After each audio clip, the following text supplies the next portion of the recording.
everyone, and welcome to episode 2 of Learn About Early Music with Ensemble Hesbury. I'm MJ. And I'm Tom. And today we're going to talk to you a little bit about pitch in reference to early music, something that is a lot talked about, but with much sense. So we're going to try and make some sense of it today. Tom, what exactly is pitch? Well, in its most basic form, pitch is describing how high and low different notes are. But what we're talking about today is the kind of idea of a pitch centre or a pitch system. To give an example of this, if you'd have been wanting to play your instrument with a friend centuries ago, let's say in the 17th century, then you might have had difficulty when you started to play together, because your two instruments might not have actually been at the same pitch, i.e. when you wanted to play an A, for example, and your friend then played an A, it might not actually come out as the same note, because your instruments were using a different pitch centre, a different notion of pitch. So that's what we're discussing today, because it's a very complicated topic, basically, isn't it? Yeah, it is. I mean, Kvant talks a lot about the different regional pitches. So, if you wanted to travel around as a musician, it was very problematic. For example, in Venice, pitch was very high, and A would be much higher in hertz than elsewhere. And Paris, it would have been rather low.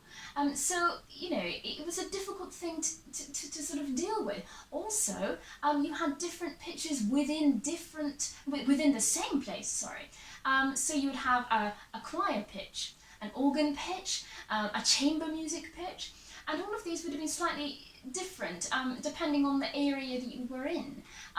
How complicated, given that now we have a sort of standard pitch? That's right, and of course this was largely to do with the instrument makers themselves, wasn't it? Because they were making their instruments at certain pitches.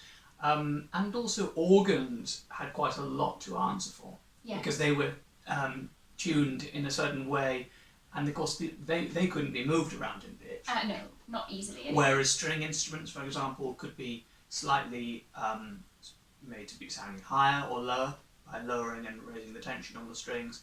And woodwind instruments could have different joints added to them. Yeah. For example, you could basically slightly modify the same instrument in order that you could be able to play with, for example, an organ. But of course an organ would be standard. So that's often where you'd get these different regional town pitches, thanks to the pitch of the organ at the time. So it's a very interesting thing. Then there's tended to be this sort of idea of a standard pitch now, but also a lot of research into the older pitches, because we've been, over the 20th century, we've kind of been exploring old instruments, how they were made, and there's lots of evidence, isn't there? Yeah, lots of evidence. So if we look at instruments, for example, I have a copy here of a Denner alto recorder, by looking at the original of this particular recorder, you would be able to tell what pitch that recorder had been in. For example, most recorders are sitting around 415 from the 18th century, from High Baroque period, but some we find at 412 for an A, or higher or lower, so it really varied a great deal. So we can tell from instruments quite easily what the pitches would have been. And of course, as the 19th century, 20th century went on, and people started travelling more, pitch became a little bit more standardised. Now, this didn't happen all at once. It's a very gradual process, and of course, still today we have a little bit of variation, because when you tune an orchestra, for example, often an oboe is slightly sharp, so you'll have 442 or 443, and recorders are sometimes made at 417 or 442 in order to, just keep things on the sharp side. So pitch does seem to go up gradually. That's quite a strange phenomenon. Bit of a weird idea, but anyway, we haven't quite worked out what's pushing that yet. But there we go. Okay, but for today, yeah, we have this notion. If you were to go out and buy a piano, then it would basically be at A is 440 hertz, and that's how we measure it. That would be your standard pitch for now. Within the kind of early music world, however, there's become a tendency, again, to standardise to a certain extent, which makes playing together much more straightforward. Yeah, good, For the standard A to be 415 hertz. So that's actually a semitone lower than modern pitch.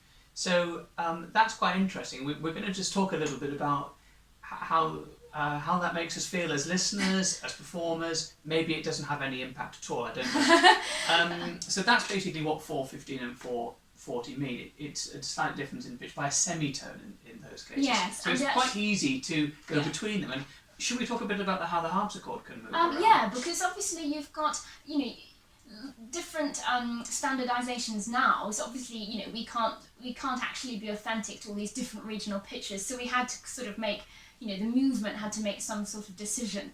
So the 4:15 we have, and then we also have a semitone below that, 392 pitch, which is often used for French Baroque music because it seems that France had a slightly lower pitch than the rest of Europe. It's all a bit artificial, isn't it? Because, and it was quite different. We need to be able to transpose quite quickly for modern purposes. So Tom, how do you change the pitch of a harpsichord easily, or is it pretty hard? So it's fairly straightforward.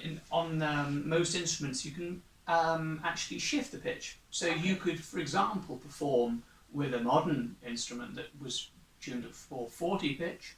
I could easily play with that using this instrument. This instrument tends to live in 4:15 pitch because that's the pitch that we use with Ensemble Hespery. So I'll show you how that we can move the keyboard.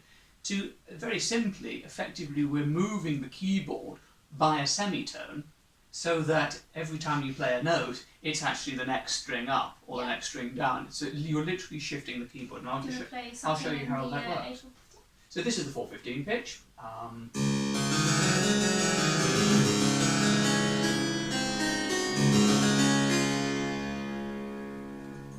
And then what I can do is, there's a little wooden block at the end of the keyboard here. I take that out, and now I've got a gap that's that same width. That's one key's width, basically. And I can just shove the keyboard along like that, and you can see that it actually just moved along. And then I can play now at a higher pitch.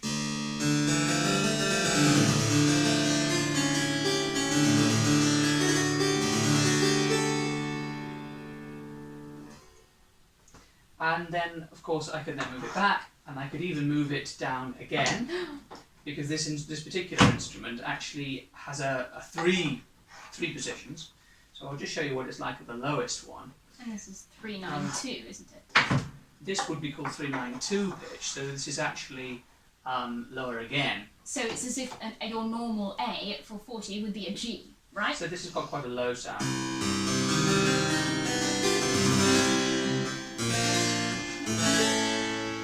Now it does sound a little bit strange. Sounds a little bit out of tune, which I think is why Mary-Jannet was laughing. Yes. Because this instrument is tuned in a temperament, which is a kind of tuning system, so that certain intervals sound good and certain sound less good. We're going to do a separate episode talking about temperament, so do come and join us again when we're talking about that. So because we don't want to get sidetracked. No, we don't. We could get very sidetracked, couldn't we?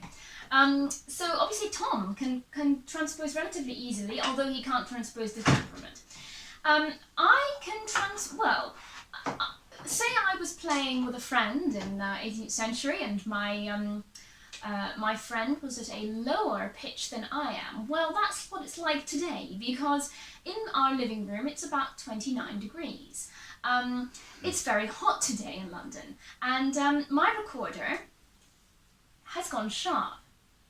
And the harpsichord, what happens when it gets hot for the harpsichord? It sort of sags down. It tends to go down in pitch. Down in pitch. You can imagine that this isn't very helpful, because he's going down and I'm going up in pitch. So if we play with my recorder completely, pushed in as normal, and we play the beginning of a Telemann sonata, just as it is, it may not sound very nice.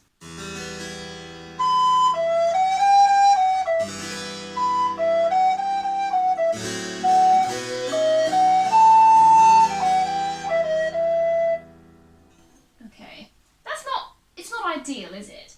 Tom, what does it sound like to you? Well, it's not too bad, but yeah, you can hear that they're not quite in the same sort of zone in terms of their tuning. To me, it sounds horrifically sharp.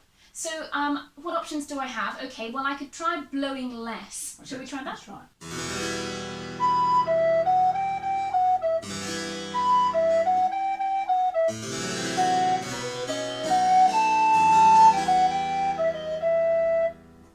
So that helps a little bit with the tuning. It's pretty much in tune now, but I've lost all sound, expression.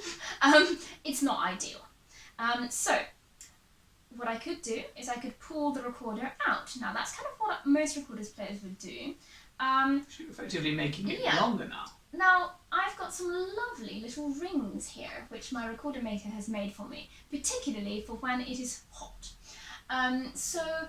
These are great as an alternative just to pulling your recorder out, because it's a bit more stable. Sometimes when you pull your recorder out, it doesn't stay out, and that's a bit of a nightmare. So I'm going to take this ring, quite a thick one, because it's very, very hot today.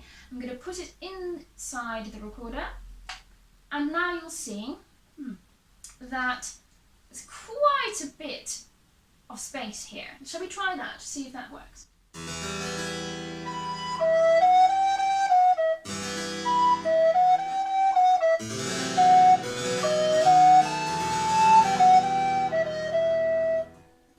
Oh dear.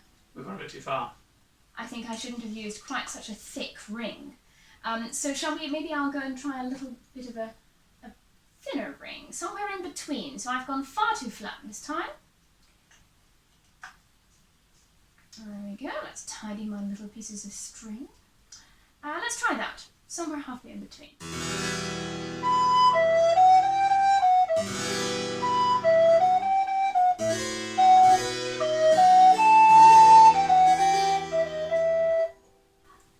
Much better. So now I'm happy. And I have adjusted the pitch of my instrument. Now, of course, I'm not quite sure whether they had rings in the 18th century.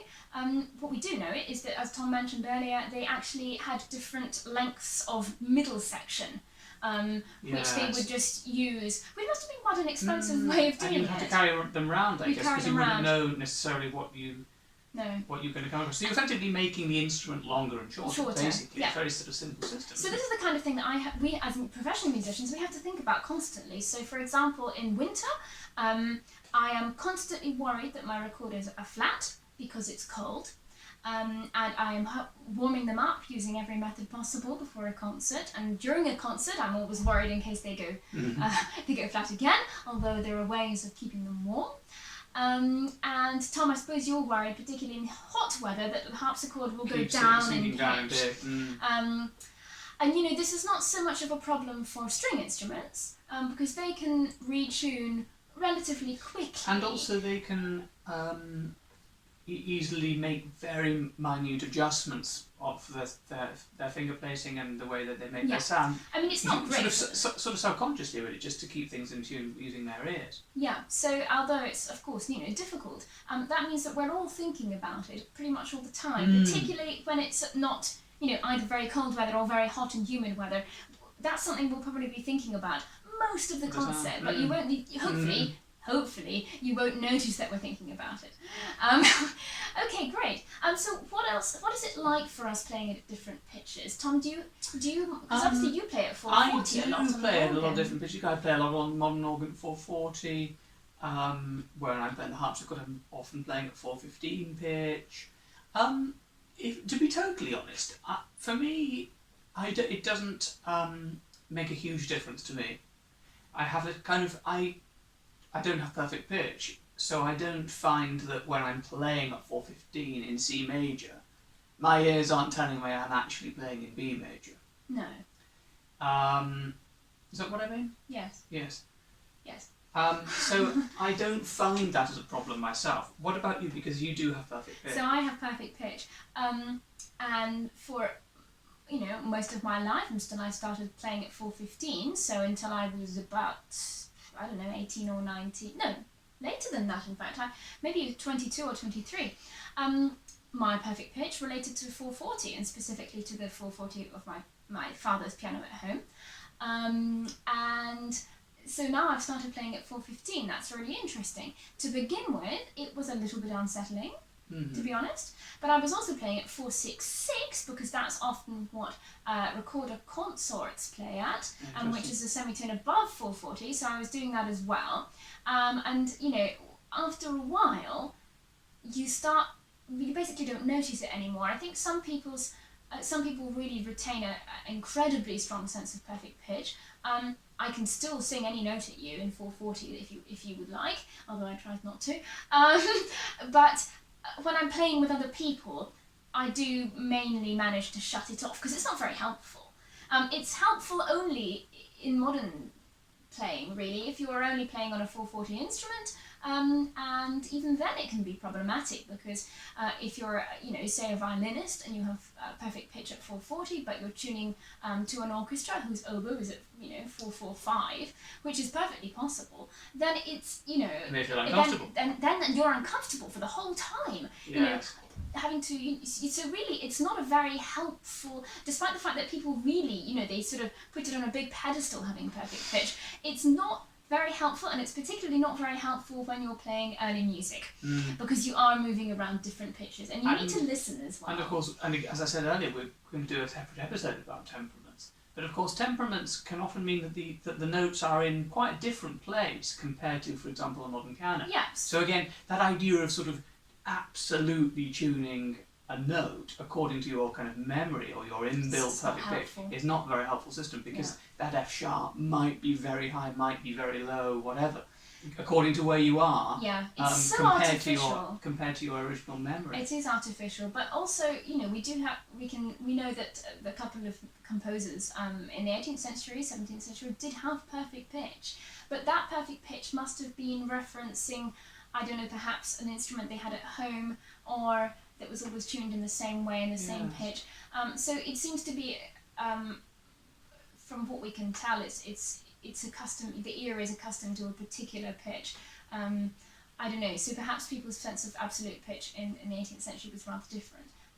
That would be interesting. I would like to travel back to ask people about that. That would be something, one of my travel desires, if we could travel in time. So we're just going to play that first movement of the F minor Telemann Sonata, because it's a bit annoying for you to hear it about 5 times for the first 2 bars and then not the rest.